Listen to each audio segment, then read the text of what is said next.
Hey guys, today I'm going to show you how to do the C and the A and the S steps of the Tapcast How to Read Poetry. So we're going to start with the C step, which stands for connotation. So what we're going to do during this step is quickly skim through the poem again. We should have already read it at least once by now.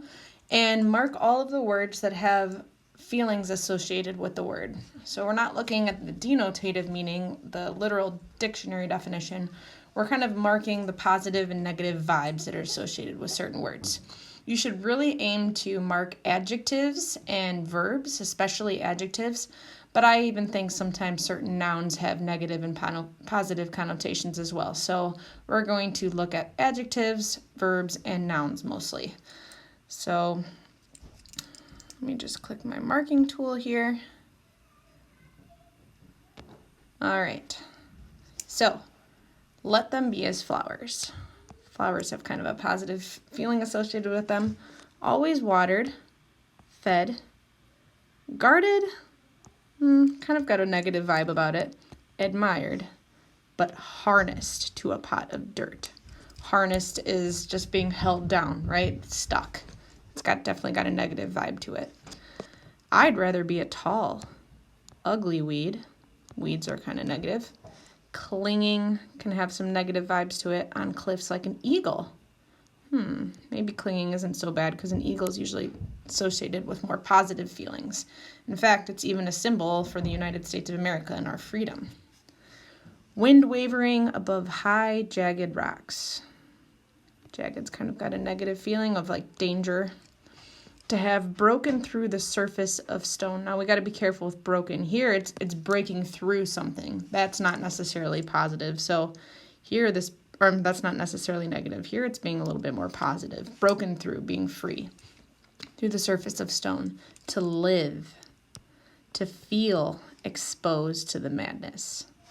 Exposed and madness aren't necessarily positive, but we're going to talk about this in a moment. Of the vast, eternal sky. To be swayed by the breezes of an ancient sea. Breeze has kind of got a negative vibe to me. Kind of that positivity associated with nature. Carrying my soul, my seed, beyond the mountains of time or into the abyss of bizarre. Now, abyss and bizarre are kind of negative. I put a positive sign over beyond because to me it's got that adventurous, positive feeling associated with it. So that's why I marked that word. I'd rather be unseen. Unseen is not usually good, but we got to pay attention to the context here. He's saying that he would rather be unseen. So I'm going to think about that as I'm marking more words. Then shunned by everyone. And if then shunned by everyone, then to be a pleasant smelling flower. But again, let's remember, Julio Noboa Polanco is saying that he'd rather be unseen, that he'd rather be shunned than be this positive smelling flower. Then to be a pleasant smelling flower growing in clusters in the fertile valley, where they're praised, which is a good thing, but also handled and plucked. Those are not good. By greedy human hands. Greedy's definitely got a negative vibe to it. I'd rather smell of musty green stench, which are both negative things, but again, he's saying he'd rather be this way. Interesting.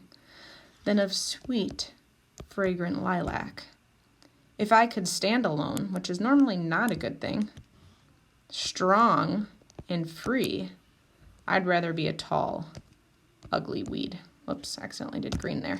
So we've marked the different parts, and now we want to say, is this more negative or positive? I'm going to write on top that it seems to be more positive, especially with some of these negative words being taken into context of what's being said. So now I'm going to do the A step, because that's all we had to do for the C step, where we're just marking the connotations of the words.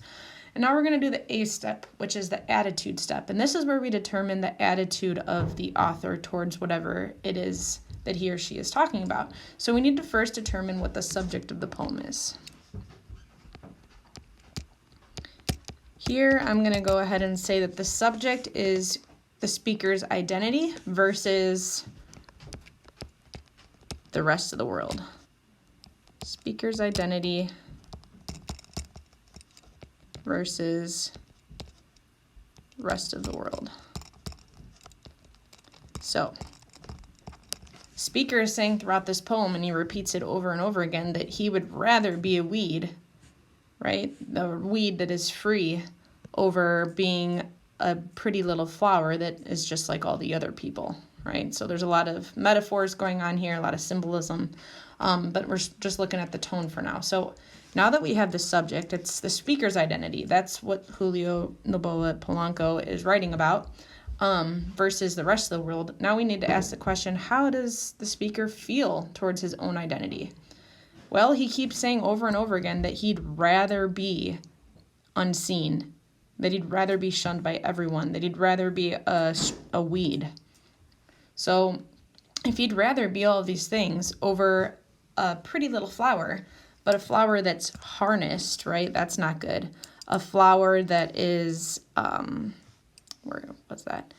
handled and plucked by greedy people, right? Then he'd rather be this weed. He'd be, and I think these two words are really important here. He wants to be strong. He wants to be free. So looking at the words that he's using in context of what he's saying, I'm going to look at my tone list, which I'm going to show you really quick where that is. We want to go back to Canvas. And we're going to pull up from the class resources our tone list. And you can go to Pages and click on Class Resources, and this English 1 resource guide has a ton of stuff in here that you might need to use. And we're looking for our tone list right now. So I've decided it's a positive tone, so I'm not even going to look at the neutral or the negative tones for now. And I'm going to just skim through these words and the definitions. Ooh, this kind of sticks out to me. Confident, right here. And then also passionate sticks out, spirited and emotional. Confident, bold, and certain, because he keeps repeating over and over again that he'd rather be a weed over a flower. And also passionate. He's talking about being free and strong, okay? And also how he's clinging, right? These are all very passionate words that he's using. So the tone then, I'm going to say is passionate and confident. So that's what you do for the A step, the attitude step. Finally, we want to also look at the shifts in tone. And in this poem, it's kind of all over the place. So he goes from, in these first two lines, positive to negative. So there's a shift here from more confident to like the way he feels about other people, that they're harnessed. So there's a shift here. This one's a little bit negative, and now we have this like really shift from positive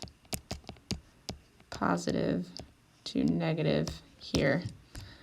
To have broken through the surface of stone, to live, to feel exposed to the madness of the vast eternal sky. He's like really pumped here. He's kind of describing how he feels as this lonely weed, except he feels free compared to all these other plants. And then, so that goes positive, and then we get kind of this little negative vibe here because he's gonna start talking about how other people might look at him, right? That he's in this abyss of bizarre, that he's unseen, that he's shunned. But then again, he goes to switch to the flowers and how they feel, how they're growing in clusters all pretty, but they're handled and plucked. So there's some positive descriptions here, right, with the plant, with all the other plants, but then he shifts here to this negative. I think this is an important shift. Positive to negative, because he's really trying to make the point that he doesn't want to be like these pretty little flowers because they're handled, plucked, and greedy. Okay, so then again, he goes here. Final shift back to positive because he's describing how happy he is to be an ugly weed, strong and free. Okay, so this poem is a little bit complicated, but I think that's okay because you can see how to look at the words, look at the diction that the author's using, but also keep in mind the context of what's being said.